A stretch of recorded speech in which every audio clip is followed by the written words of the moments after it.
قفلي البارتاج.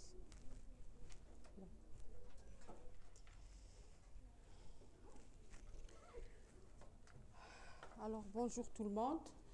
Aujourd'hui donc on va parler du cancer du poumon, l'un des cancers qui reste toujours redoutable.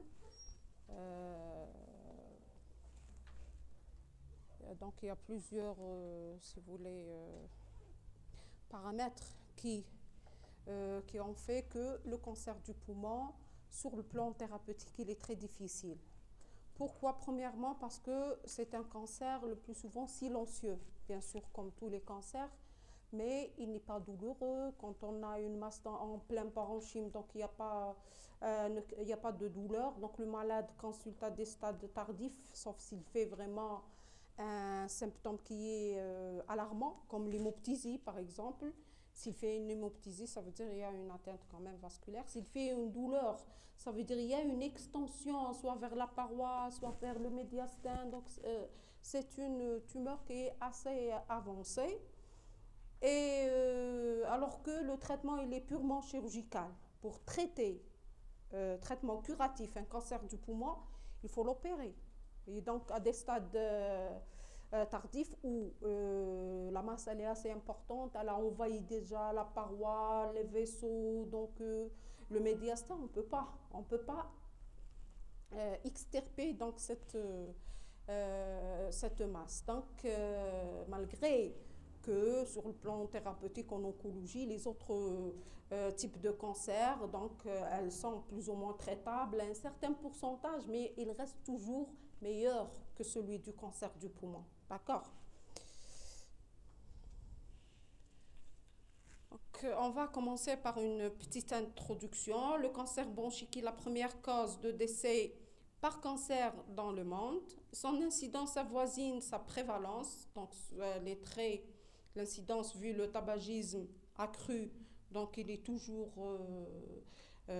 important en chiffres. C'est le premier cancer chez l'homme, vu que c'est la partie qui fume de plus. Donc, et tend à le devenir chez la femme, parce que la femme, même si on pense que chez nous, les femmes ne fument pas, mais ça reste un sujet tabou. Il y a des femmes qui fument en cachette, bien sûr, et on a les cancers du bronchique chez les femmes. En plus, il y a le tabagisme passif. Il y a les femmes dont le mari fume, elles travaillent dans un milieu non protégé, tout le monde fume, même si elles ne fument pas. Le tabagisme passif donc il y a un risque chez les non-fumeurs, bien sûr. Et malgré les progrès techniques de diagnostic, c'est-à-dire l'imagerie, et malgré l'évolution de moyens chirurgicaux, la survie reste toujours médiocre. C'est-à-dire un cancer dont la survie elle est inférieure à 5%, donc c'est un cancer dont le pronostic est redoutable. Donc il n'y a que 5% de survie par rapport aux autres cancers qui atteignent par exemple celui du sein jusqu'à 80% de survie. La définition, donc c'est quoi le cancer du poumon ou bien cancer bronchique primitif, c'est-à-dire c'est une tumeur qui est née dans la cellule bronchique, elle est primitive.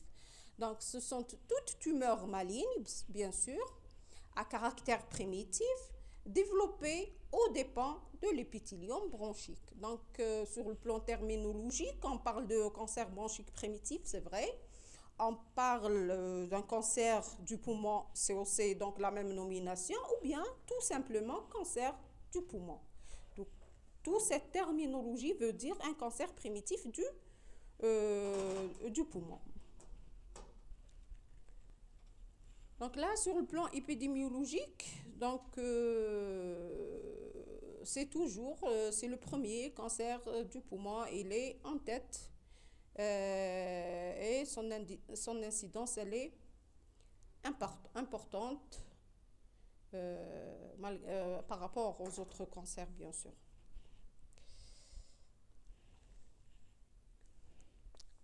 Donc en Algérie aussi, donc, il y a des études qui prouvent que l'incidence du cancer, elle est en en augmentation vu bien sûr le premier facteur de risque qui est le tabagisme.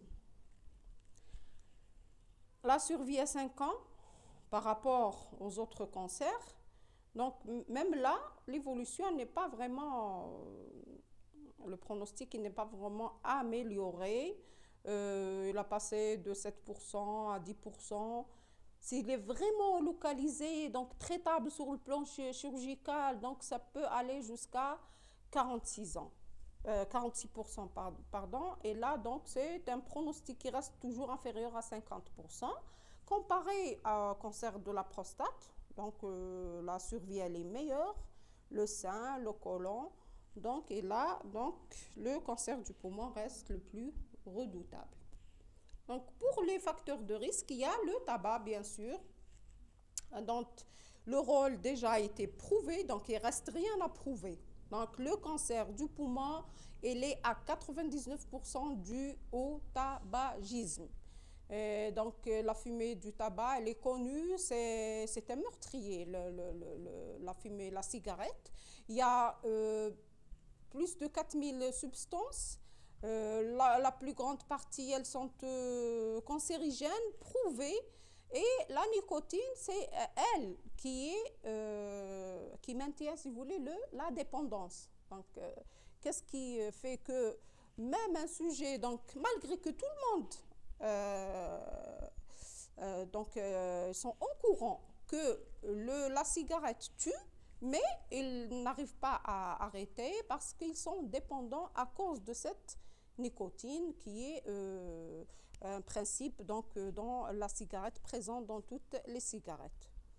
Et donc ça dépend, le risque, il dépend du nombre des cigarettes fumées, de la durée totale de l'intoxication depuis le début, donc on peut cumuler tout ça, et la précocité aussi de l'intoxication. Tant qu'on débute, c'est-à-dire à un âge jeune, on a plus de risques. Et il ne faut jamais, si vous voulez, dire que c'est trop tard.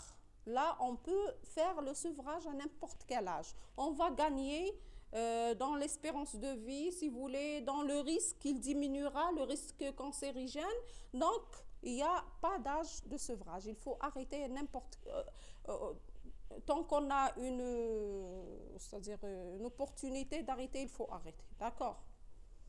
Et le tabagisme passif, c'est-à-dire un sujet qui ne fume pas, comme la femme par exemple, et le mari fume toujours à la maison, donc là, la femme, elle encourt aussi un risque de cancer du poumon, malgré qu'elle ne fume pas. Et comment, c'est-à-dire on calcule la quantité totale fumée durant tout, parce que chez nous, l'observation d'un malade qui est hospitalisé doit contenir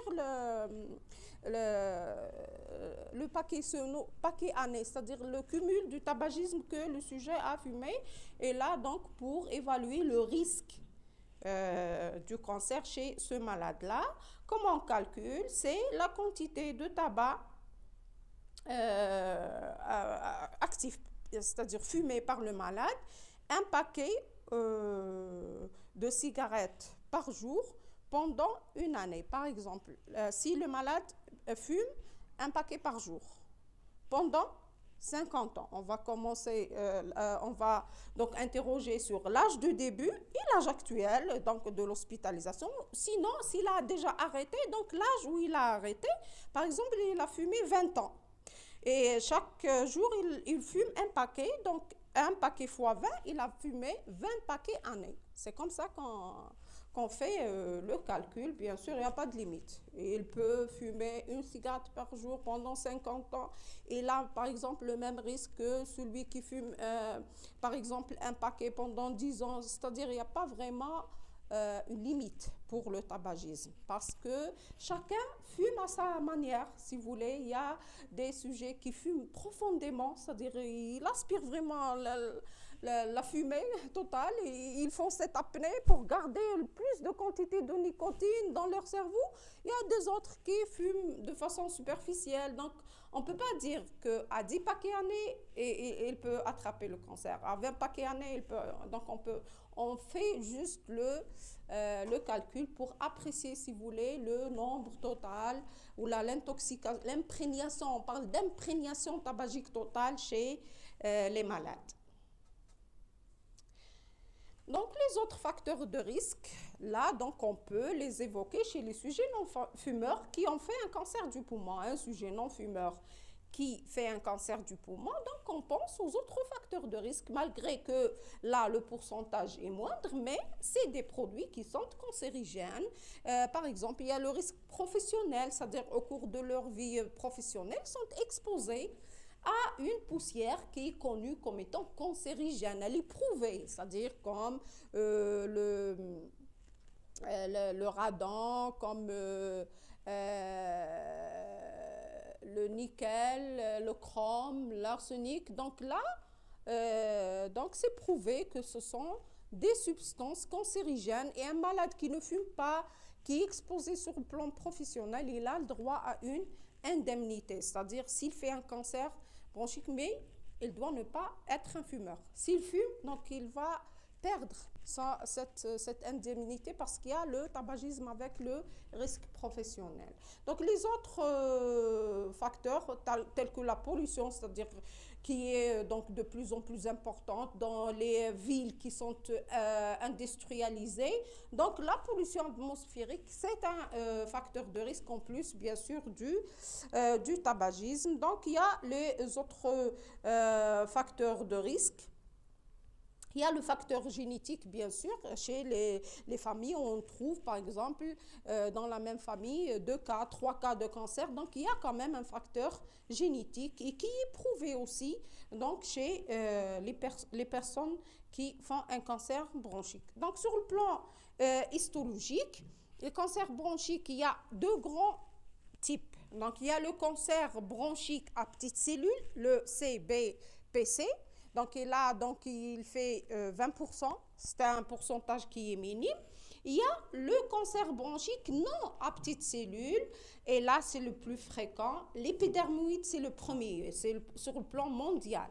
C'est l'épidermoïde, le type histologique le plus fréquent, il est à 55%. Ensuite, viennent les autres types non à petites cellules, et là, si vous voulez, cette définition sur le plan histologique, donc elle a de l'importance sur le plan thérapeutique. C'est-à-dire que le premier type, le cancer bronchique à petites cellules, il n'est pas opérable. Parce que c'est un cancer qui est très lymphophile. Une fois, on a même une masse de 1 cm. Il n'est pas opérable. Déjà, il a fait des métastases, ou là, il risque de faire ultérieurement des métastases. Donc, ça n'aboutira à rien d'opérer un cancer à petites cellules, parce que c'est un cancer très métastatique. Donc, même si tu opères dans 1 mois, 2 mois, donc il va développer une métastase ailleurs. Donc, ce n'est pas la peine. Par contre, le meilleur traitement pour le non à petites cellules, c'est-à-dire l'épidermoïde, l'adénocarcinome ou les autres types à grandes cellules, c'est la chirurgie. Donc, il répond bien à la chirurgie. Une fois la masse, elle est opérable, donc là, la survie, elle est à 100%. Donc, une fois on a fait notre curage sur le plan tumeur, ganglion et tout ça, donc et là, le pronostic est meilleur et la survie, elle est donc presque à 100%.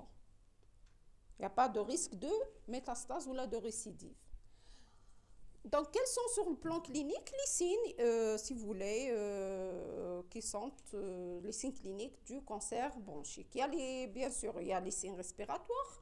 Il y a les signes d'extension locorégionale, il y a les signes généraux. Parfois, le malade ne consulte pas pour un symptôme respiratoire et on découvre chez lui un cancer. Parfois, il consulte pour une métastase hépatique. Et quand on fait le bilan général, on trouve qu'il y a une masse qui est primitive dans le poumon.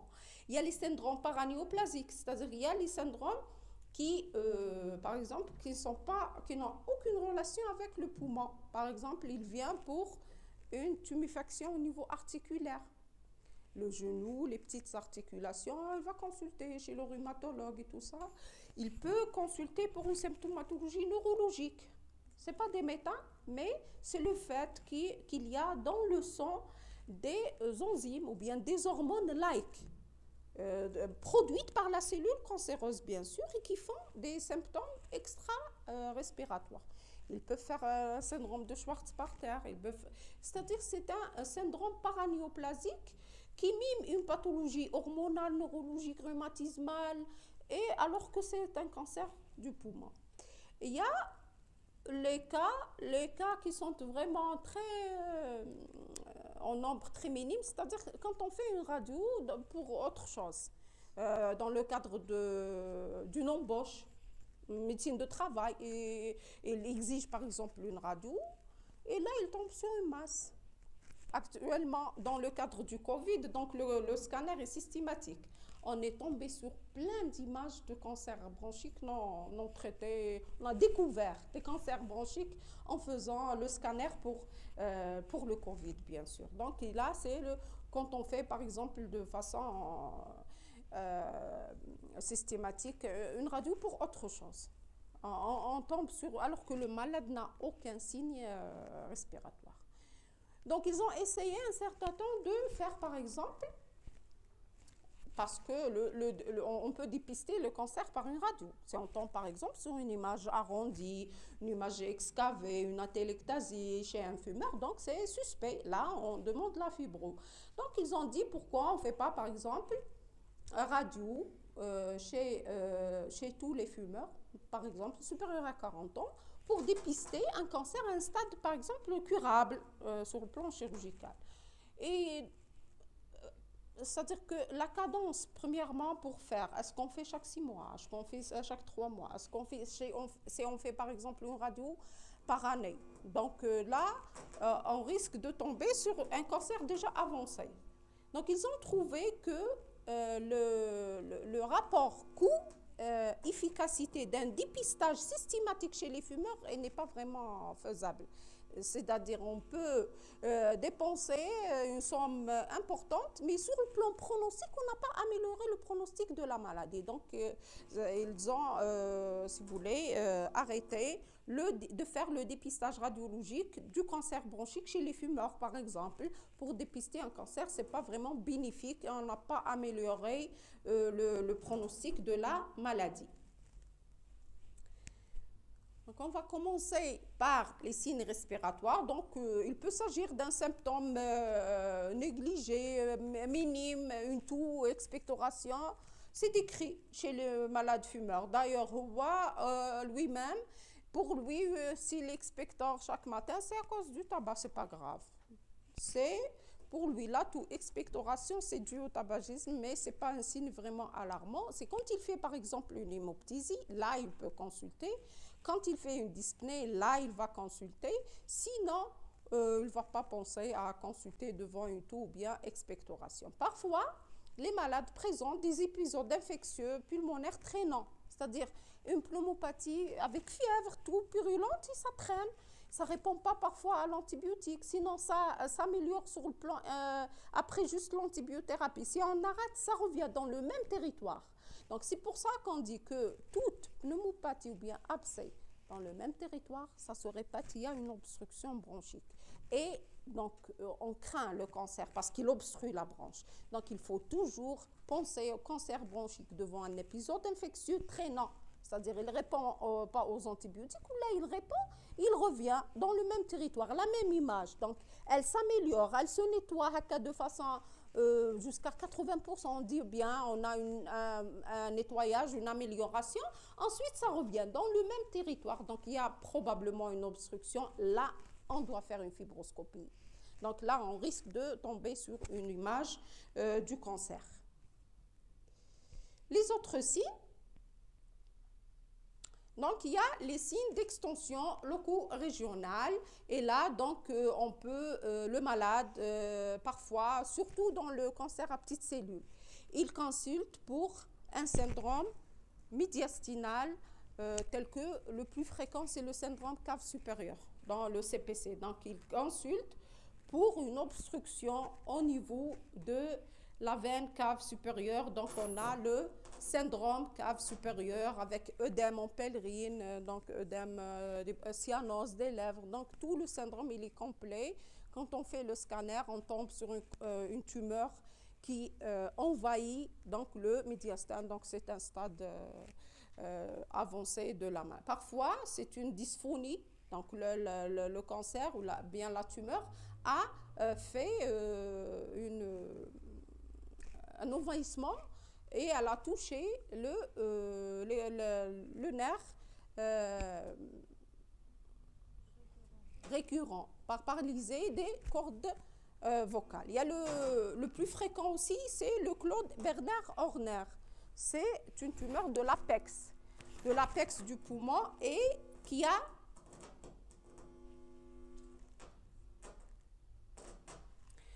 a touché le plexus, là, donc là, à la sortie des nerfs, au niveau de C4, C3, C4. Et donc, ça donne au niveau du visage, donc il y a une ophtalmie, il y a le ptosis, voilà, donc le myosis, ptosis et une ophtalmie, donc c'est le Claude Berg. Si on a un Claude, malgré que ça, c'est un tableau neurologique, mais probablement il y a un cancer de l'apex du poumon. Il y a aussi les douleurs de l'épaule, donc c'est toujours les masses de l'apex. Il y a les dyspnées, souvent inspiratoires, par cornage ou bien tirage, ça veut dire qu'il y a une obstruction au niveau des voies aériennes supérieures. Il y a la dysphagie, quand la tumeur elle est médiastinale, donc elle peut toucher l'œsophage et donner une dysphagie. Les signes généraux, donc là, bien sûr, quand le cancer est avancé, le malade peut consulter pour une altération de l'état général, pour une fièvre au long cours, pour un syndrome inflammatoire à explorer. Et donc là, il faut, c'est l'histoire du tabagisme. Généralement, on trouve ces signes chez un malade déjà fumeur. Si on avance dans l'interrogatoire, on va trouver les autres signes tels que les signes respiratoires négligés et on fait la radio, on tombe sur une masse au niveau du poumon. Il y a le syndrome paranéoplasique tel que l'hypocratisme digital, il y a les endocrinopathies, il y a la gynécomastie. Donc tout ça, ce sont des signes extra-respiratoires paranéoplasiques.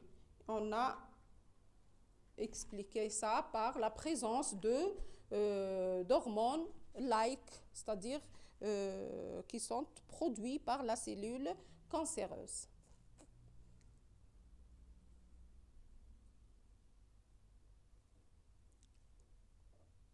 Métastase révélatrice, là donc tout ce qui est métastase d'un pôle primitif qui est pulmonaire et c'est après avoir diagnostiqué comme métastase qu'on va rechercher le pôle primitif par des radios, scanners et tout ça et on tombe sur l'image pulmonaire. Donc là, ce sont on l'a dit que le cancer bronchique, il peut métastaser n'importe où. Par exemple, au cours de la découverte d'une adénopathie au niveau claviculaire, il peut s'agir d'un cancer du poumon, métastase hépatique, métastase osseuse qui est très douloureuse, parfois métastase cérébrale. Le malade consulte en neurochirurgie pour un syndrome d'hypertension intracrânienne, il vomit, tout ça. Donc, on fait que le scanner cérébral. Là, on tombe sur une masse qui peut être primitive, bien sûr, un cancer cérébral, comme elle peut être secondaire. Et le plus souvent, chez les sujets âgés, c'est les méta. Donc, systématiquement, le neurochirurgien, il va chercher un pôle primitif et on commence par le poumon et on tombe sur une masse au niveau pulmonaire qui est passée inaperçue, bien sûr. Et là, on la découvre dans un stade de métastase. On l'a dit, là, les découvertes fortuites, elles sont vraiment minimes. C'est quand on pratique une radio dans le cadre d'un autre bilan préopératoire, bilan d'embauche et tout ça, et on tombe sur une image. Et là, on a eu plusieurs cas. Donc, pour le diagnostic, c'est-à-dire, on l'a dit, il n'y a pas vraiment des signes vraiment qui sont en faveur du cancer bronchique primitif. il faut interroger sur les facteurs de risque, surtout le tabagisme. L'examen physique donc, peut trouver soit une altération de l'état général, soit donc des signes d'obstruction, soit des signes de métastase tels que le syndrome pleural, le syndrome médiastinal. Il y a les signes d'extension extrathoracique. Bien sûr, on va examiner le foie et tout ça. À la recherche sur le plan clinique, est-ce qu'il y a vraiment d'autres lésions métastatiques? La biologie, là, donc, elle n'est pas contributive. On peut tomber sur un syndrome inflammatoire ou bien un syndrome paranéoplasique biologique, c'est-à-dire on tombe sur, par exemple, une hyperleucocidose importante, 30 000, 40 000, c'est paranéoplasique, ce n'est pas vraiment infectieux. Mais ce n'est pas vraiment un signe qui est vraiment spécifique du cancer. Il y a les marqueurs tumoraux qui n'ont aucun apport dans le diagnostic, c'est-à-dire qu'on peut les trouver dans le cancer bronchique et dans les autres cancers. Ce n'est pas vraiment spécifique. Mais là, pour faire le diagnostic, on n'a pas besoin de trucs, de marqueurs tumoraux. Il faut avoir une preuve histologique. Mais sur le plan pronostic, actuellement, donc on parle que si on dose ces marqueurs tumoraux, ils ont une valeur pronostique, mais là, donc c'est juste l'évaluation du cancer primitif lui-même qui est vraiment d'apport pronostic. La radio, là, l'imagerie, oui, donc ce sont des signes radiologiques qui sont évocateurs du cancer bronchique. Quels sont ces signes? Il y a l'image d'atélectasie, c'est-à-dire il y a une obstruction intrabronchique par ce cancer. Il y a les images hilaires, elles sont très suspectes, rondes, donc image ronde, intraparenchymateuse. Là, on l'a dit que 99% des cas, c'est malin. Les images excavées, et surtout si l'excavation elle est irrégulière. Il y a les images bilatérale, donc là, si elle est ronde, on a deux images, il faut suspecter l'une qui est primitive et l'autre qui est secondaire. Et parfois, l'image radiologique, on a une radio qui paraît normale parce que le cancer, il peut se développer, c'est-à-dire dans les basses, et là, il est caché par le diaphragme et le foie. Il peut se développer en rétrocardiaque, il a donc en arrière du cœur, on ne peut rien faire. Parfois, on oublie de demander le profil. Donc, parfois, la radio, elle est normale. Il y a aussi les petites images, c'est-à-dire, par exemple, un cancer inframillimétré qu'on ne peut pas le voir. Juste, il a fait sa naissance. In situ, on ne peut pas le voir. La radio normale, mais il y a le cancer. Donc, et là, donc, même devant une radio normale, on ne peut pas dire qu'il n'y a pas de cancer. L'intérêt du scanner, bien sûr, il est meilleur que celui de la radio standard, ça c'est sûr. Il peut détecter tout type d'image, donc même si elle est cachée en rétrocardiaque, en sous-pulmonaire, dans le cul-de-sac, il peut faire le diagnostic des lésions métastatiques associées, des adénopathies métastatiques associées, des lésions osseuses, donc on peut les voir sur le scanner. L'IRM, là, pour le parenchyme lui-même, non, donc il n'a pas vraiment de... La TDM, elle est meilleure, mais c'est surtout les extensions neurologiques et musculaires, l'IRM, c'est mieux, d'accord? Donc, mais on ne demande pas l'IRM systématiquement dans l'évaluation d'un cancer bronchique. Là, voilà une image d'atélectasie totale pulmonaire droite. Et là, donc, probablement, la tumeur, elle est dans la bifurcation parce qu'elle a fait l'obstruction d'une branche principale, la branche souche droite. C'est pour ça qu'on a une atélectasie totale au niveau du poumon droit. C'est un poumon blanc avec des signes d'attraction, donc c'est une atélectasie. Là, elle est très suspecte, oui. C'est-à-dire là, c'est parfois, c'est pas tout le poumon. Donc, il reste une partie qui n'est pas touchée, par exemple par la télectasie, mais ce n'est pas une région, soit elle était déjà malade, donc une DDB, là, soit par le fait le poumon il est atterré, donc il va détruire le reste. Ce n'est pas une atélectasie totale sur le scanner, alors qu'elle paraît totale sur la radio. D'accord. Voilà, là, c'est une masse. Donc, si on voit sur la radio, c'est une opacité paracardiaque. Elle paraît de localisation antérieure parce qu'elle efface les limites du cœur, donc elle est antérieure. Mais sur le scanner, on la voit mieux, elle est antéro-postérieure, donc elle est même dans le cul-de-sac. Là c'est une masse qui est importante. Voilà. Voilà, donc des images, par exemple, sur la face, on ne voit rien, alors que sur le profil, on peut voir une opacité. Voilà. Si on ne pense pas à faire le profil. Et là, c'est une opacité excavée, donc au niveau de la radio sondage face. C'est une image hydroaérique. Elle paraît avoir un niveau, donc au situé, elle est hydroaérique, elle est arrondie. Et sur le scanner, on voit mieux à l'intérieur de cette excavation. C'est une excavation qui est irrégulière. Elle est vraiment irrégulière. Non, elle est suspecte. Elle est suspecte, voilà. Donc là, sur la radio, donc on voit qu'en para-hilaire droit, on tombe sur une image hydroaérique. Elle est de 6-7 cm de diamètre. Elle est faite d'une opacité dans ses 2/3 inférieurs, surmontée d'une clarté séparée d'elle d'un niveau horizontal, alors que sur le scanner, cette image excavée, les limites, ils sont irrégulières. Donc, elle est très, très suspecte. Voilà, une opacité arrondie en plein parenchyme, et donc les limites, ils sont irrégulières. Et là, sur le scanner, on tombe sur ces trabéculations. Donc, c'est une image qui est suspecte. Image ronde suspecte de cancer bronchique. Là, systématiquement, on doit analyser et pour avoir le type histologique, là, on fait la fibroscopie. C'est la clé du diagnostic. La fibroscopie bronchique, on va explorer à l'intérieur des bronches si on tombe sur cette tumeur. Voilà. Donc, ce sont les différents aspects au niveau fibroscopique. Là, donc, on tombe sur une branche. On voit qu'il y a un bourgeon à l'intérieur. Donc, il y a un rétrécissement de la lumière bronchique. Donc, on peut tomber soit sur un bourgeon, soit sur une infiltration, soit une sténose totale.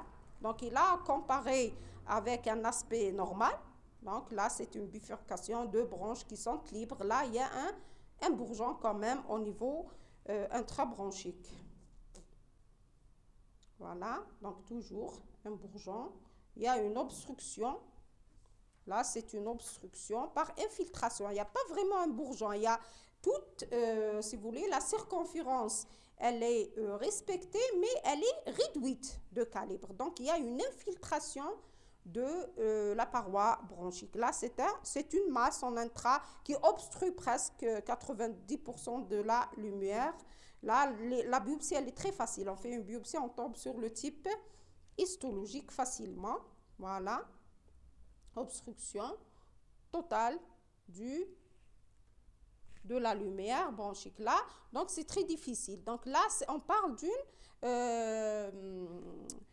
obstruction extrinsèque, c'est-à-dire que la tumeur, elle est en extérieur. Elle a juste fait un effet de masse au niveau bronchique. Donc là, la biopsie, elle est normale. On tombe sur une muqueuse normale, alors que on parle d'obstruction, on fait la description et on dit que c'est une obstruction extrinsèque. Donc là, on doit avoir d'autres moyens pour atteindre cette masse. Voilà les autres moyens pour faire le diagnostic. Il y a la ponction biopsie transpariétale. Et là, c'est pour les tumeurs périphériques, parce que le fibroscope bronchique, il a ses limites. C'est-à-dire, il tombe et il s'arrête au niveau de la branche qui a le même diamètre que le fibroscope. Il ne peut pas aller vers les branches périphériques. Donc, il a ses limites. Si on fait une exploration par fibroscope, alors qu'on a une image le scanner, on n'atteint pas cette masse, on peut dire que c'est une masse qui est périphérique. Donc, on peut faire le diagnostic par le scanner. Donc, on va localiser la masse et on va passer par voie transcutanée, par une pince à biopsie. Donc, c'est un geste qu'on fait, les radiologues d'ailleurs les font de façon systématique pour toute tumeur périphérique, donc qui est proche de la paroi. On peut faire des ponctions biopsie transœsophagiennes quand la tumeur, elle n'est pas accessible par le fibroscope, mais elle est en paratrachéal. Donc, et l'œsophage, il est juste derrière la trachée. On peut faire en transœsophagien. On peut faire biopsie ganglionnaire si elle est accessible, par exemple. Donc, on peut le faire. Parfois, on ne peut pas faire la fibro, soit contre-indication, le malade fatigué, le malade refuse, le malade est très dyspnique, il est en insuffisance respiratoire, donc on ne peut pas faire la fibroscopie. Donc là, les autres moyens, si vous voulez, pour faire le diagnostic histologique, et parfois, on peut faire une métastase accessible, c'est-à-dire on peut faire une métastase, une biopsie d'une métastase hépatique, elle est beaucoup plus accessible qu'une tumeur périphérique au niveau pulmonaire. Donc, le bilan pré-thérapie. Donc, on a fait la fibro, on est tombé sur le type histologique. À petite cellule, elle n'est pas opérable. À grande cellule, il y a des cas opérables et des cas non opérables. Donc, comment on fait le tri? C'est-à-dire, quels sont les malades opérables et quels sont les malades qui nécessitent juste, on ne peut rien faire. C'est-à-dire, on fait une chimiothérapie pour diminuer le volume de la tumeur, pour un meilleur, si vous voulez, confort, par exemple. Parfois, on ne fait même pas de chimio, on traite juste la douleur, on traite les symptômes. Un traitement symptomatique parce que c'est un cas qui est dépassé. Donc, comment on fait ce bilan? Il dépend de l'état clinique, de l'état fonctionnel et de la tumeur elle-même. C'est-à-dire que c'est pas vraiment, ça veut dire que c'est au cas par cas. Il y a des malades dont la tumeur, elle est par exemple de 1 cm. Elle est opérable. C'est une tumeur, on a tombé sur le stade opérable. Mais sur le plan fonctionnel, le malade déjà, il est BPCO.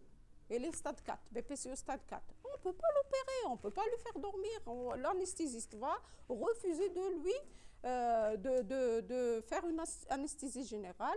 Ils sont fait une ablation de la tumeur. On ne fait pas l'ablation de juste la tumeur, on doit faire une ablation des lobes, par exemple. Donc, il ne peut pas. Sur le plan fonctionnel, c'est une contre-indication.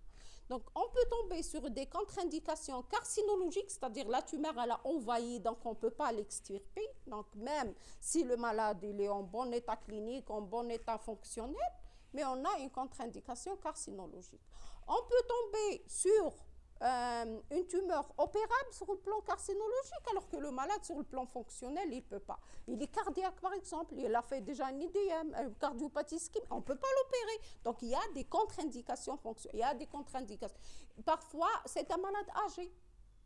Donc, sur le plan clinique, il est déjà comorbidité, on ne peut pas l'opérer, même si la tumeur, elle est opérable. Donc, c'est au cas par cas. Donc, parfois, on tombe sur une tumeur qui est opérable, mais on ne peut pas l'opérer et vice-versa.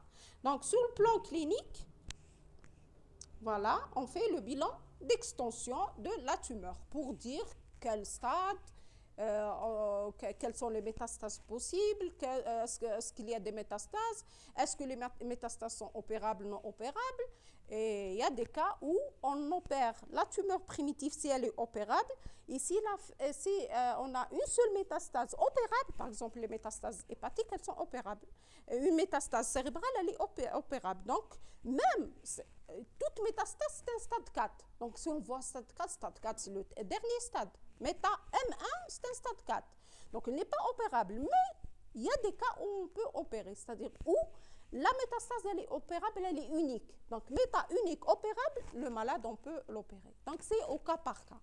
Donc, sur le plan clinique, on fait notre examen clinique, on parle le foie, la rate, les aires ganglionnaires, on fait l'auscultation, est-ce qu'il y a une pleurésie, est-ce qu'il y a sur le plan clinique un WYSIC, donc il y a une obstruction quelque part, est-ce qu'il y a des adénopathies, là c'est la clinique. Le scanner, donc là le scanner, il peut nous donner la taille de la tumeur, le T, c'est-à-dire en centimètres bien sûr, les rapports de la tumeur par rapport aux grands vaisseaux, le vein cave, l'aorte, les nerfs et tout ça. Donc, est-ce que la tumeur, elle est opérable? L'IRM thoracique, dans le syndrome neurologique, on l'a dit, c'est pas dans tous les cas, tel que le ponchostobias, pour voir les rapports avec les gros vaisseaux. Il y a l'échographie abdominale pour rechercher les métastases hépatiques et surrénaliennes, bien sûr. Et le scanner, bien sûr, on demande carrément, si on est devant une image suspecte radiologiquement, on demande scanner thoraco-abdominal, là pour voir et la tumeur et les métastases en sous-diaphragmatique. Pour le scanner cérébral, ce n'est pas systématique. Si on fait le type histologique, par exemple, épidermoïde, il ne fait pas vraiment des métastases cérébrales, sauf si on a une symptomatologie neurologique, laquelle le malade. Donc, il nous rapporte la notion de céphalée, on doit faire le scanner. L'adénoca, c'est dans 70% des cas, il donne des métastases cérébrales. Donc, même le malade, il n'a aucun symptôme cérébral, donc on demande le scanner. C'est au cas par cas. La scintigraphie osseuse, là aussi, c'est devant des douleurs osseuses, donc on doit demander scintigraphie à la recherche de osseuse. La ponction biopsie osseuse, là, donc si par exemple on n'a pas de diagnostic et on veut faire la biopsie osseuse pour le PET, TEP, c'est le PET scan. Si vous voulez, là, c'est la dernière génération dans l'imagerie dans le cancer bronchique, dans le poumon. Et là, donc, il y a des trucs, des petits nodules, par exemple, qu'on détecte sur la radio, mais on ne peut pas dire est-ce que le nodule il est métastatique ou pas. On ne peut pas faire de biopsie. Le PET scan, le principe, lui, donc c'est en fonction de la consommation, là, de la production du glucose de toute image dans le poumon. Si elle est riche en glucose, elle est tumorale, c'est-à-dire métastatique. Il est très cher, donc on ne peut pas le demander pour n'importe quel. Il fait plus de 20 millions, le PET scan. Et là, donc, on peut le faire chez nous, en privé, bien sûr, sur Alger ou bien sur Tizi. Donc, il y a une clinique privée qui le fait. Et là, donc, le PET scan, il a une détection des métastases meilleure, beaucoup plus meilleure que le scanner et l'IRM. Voilà, donc, quelques images de métastases. Par exemple, là, c'est une masse au niveau cérébrale, elle est pariétale, donc c'est une métastase. Là, ce sont ces points-là d'hyperfixation. On parle d'hyperfixation. Donc, probablement, ce sont des métas au niveau osseux. Voilà, là, c'est un corps vertébral qui est totalement détruit par la métastase. Voilà, sur le plan hépatique, là, c'est un foie qui est criblé. Donc, ces clartés, ces images rondes par rapport à ce foie qui est normal. Donc, là, par exemple, là, cette masse, elle est surrénalienne. Très bien. Donc, là, c'est une métastase hépatique surrénalienne et toujours cérébrale. Voilà. Donc, sur le plan clinique, est-ce que l'état général du malade permet une chirurgie, bien sûr, qui est lourde, une chirurgie thoracique carcinologique? Ça dépend. On a plusieurs, si vous voulez, trucs pour l'évaluation de l'état général. C'est des indices, comme là, c'est un indice.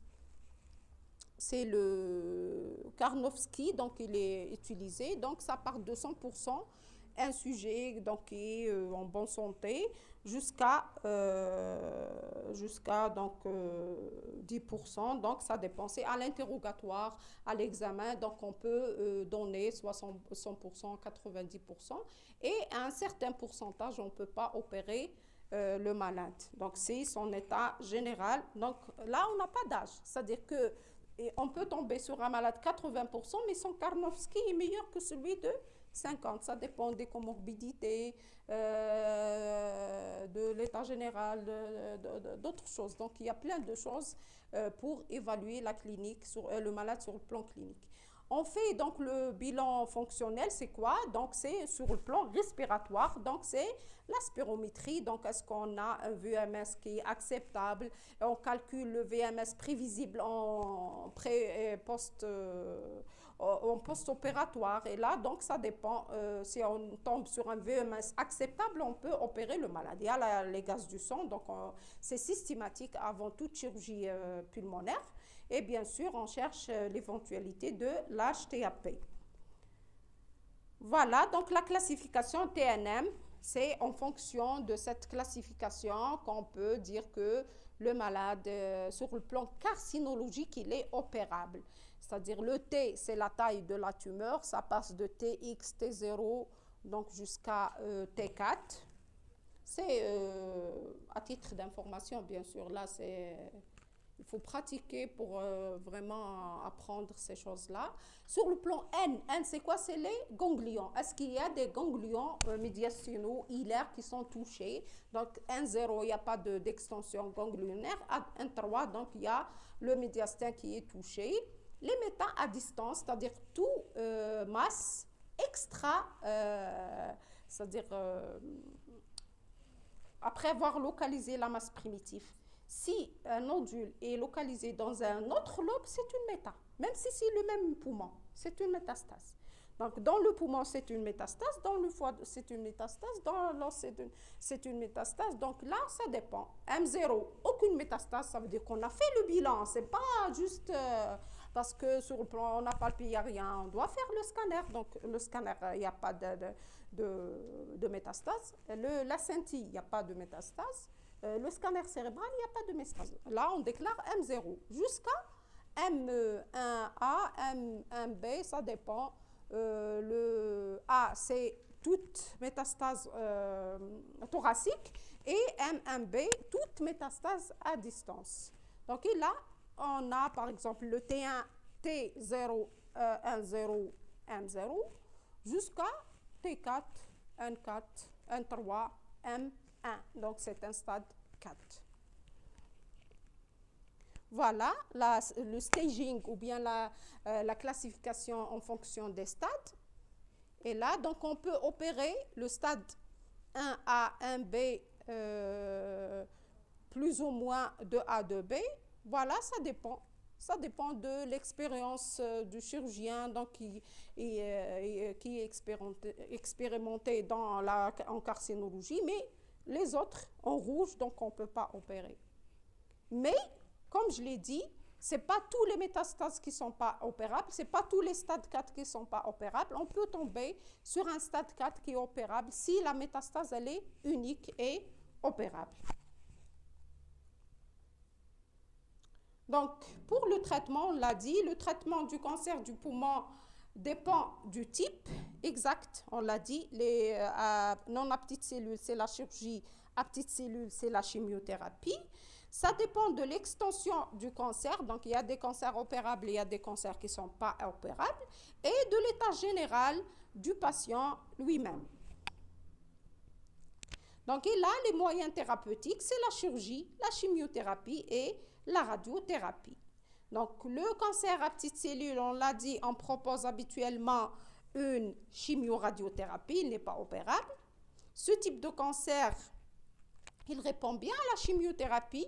Donc, et là, les traitements permettent de la chimiothérapie, bien sûr, réduire la taille du cancer, ralentir sa croissance et prévenir les métastases. Malgré tout, les rechutes demeurent malheureusement fréquentes et la chirurgie elle est rarement utilisée pour traiter le cancer à petites cellules et on a expliqué ça parce que c'est un cancer très métastatique, très lymphophile.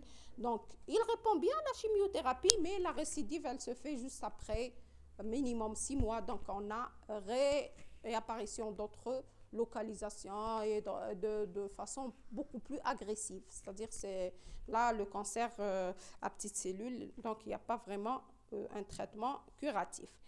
Pour le non à petites cellules, là quand la tumeur elle est localisée, elle peut être retirée de façon sécuritaire, donc traitée de façon par la chirurgie. Bien sûr, on peut faire soit résection, soit segmentectomie, soit lobectectomie, soit on enlève tout le poumon. Ça dépend de la localisation de la tumeur et sa taille.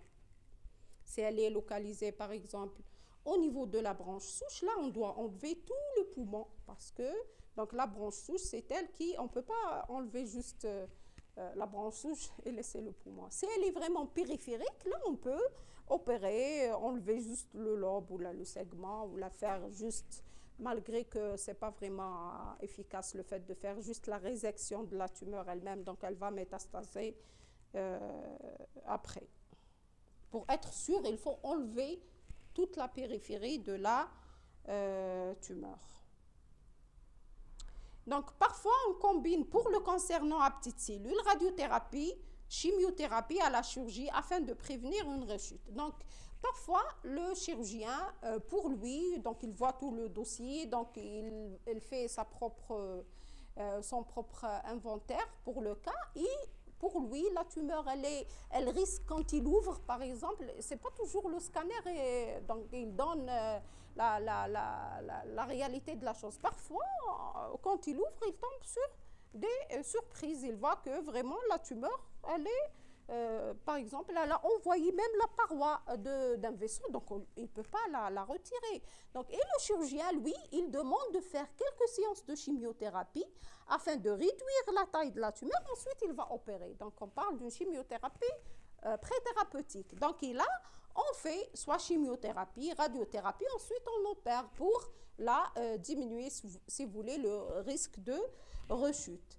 Donc, chez les personnes qui reçoivent le diagnostic de cancer stade avancé, là, donc, on ne peut pas traiter par la chirurgie. Là, donc, on propose, comme je l'ai dit, chimiothérapie et radiothérapie. Ce n'est pas un traitement curatif, ça va juste ralentir la croissance du cancer. Et là, on ne peut pas dire que c'est un traitement curatif. On a ralenti, mais la tumeur, elle est toujours là. Après, par exemple, quelques mois de chimiothérapie, on va l'arrêter, cette chimiothérapie, après 6 séances maximum. Donc, ensuite, on aura là l'augmentation de la taille, apparition de métastases et tout ça. Si vous voulez, c'est pour gagner quelque temps chez ce malade-là. Donc, les traitements peuvent prolonger la vie du patient, mais cependant, les effets secondaires de la chimiothérapie sont vraiment très importants. Le pronostic, on l'a dit, en général, il est mauvais. Et là, ça dépend du type de la tumeur. Est-ce qu'elle est opérable ou pas? Par exemple, dans le stade 1A, la survie à 5 ans elle est de 67%, malgré que on tombe rarement sur ce stade-là. Mais malgré tout ça, la survie elle est de 67% à 5 ans. Alors que dans le stade 4, c'est-à-dire le stade avec métastase, on n'a même pas 1% de survie à 5 ans. Le taux de survie en général, c'est-à-dire tout stade confondu, est de 5%, donc c'est un pronostic qui est très mauvais. Et les patients avec un stade étendu, là, la survie, elle est inférieure à 1%. Les autres thérapeutiques, donc on peut symptomatique diminuer la dyspnée, la douleur et tout ça, comme la cryothérapie, le laser, la photochimiothérapie, les prothèses endobronchiques. Là, c'est dans, par exemple, le cancer de la trachée. C'est le plus redoutable des cancers. C'est-à-dire, une fois la masse est dans la trachée, le malade ne peut pas respirer. Donc, il est asphyxique. Donc, il est cyanosé. Donc, là, si vous voulez, et on peut pas, c'est très difficile d'opérer la trachée. C'est très difficile. On ne peut pas l'opérer. Et on fait des prothèses pour juste que le malade peut respirer. Mais la tumeur, elle est toujours là. Donc, tout ça, ce sont les thérapeutiques, si vous voulez, symptomatiques. Le cancer bronchique, donc, c'est une maladie redoutable avec un taux de survie local ne dépassant pas 2% à 5 ans. Et malgré ça, le traitement, il est très, très cher, il est très onéreux. Donc, la prévention, elle est de règle, comme dans la BPCO et le cancer. Et il faut arrêter le tabagisme par la sensibilisation, par l'application des lieux d'interdiction, par les consultations anti-tabac. Voilà.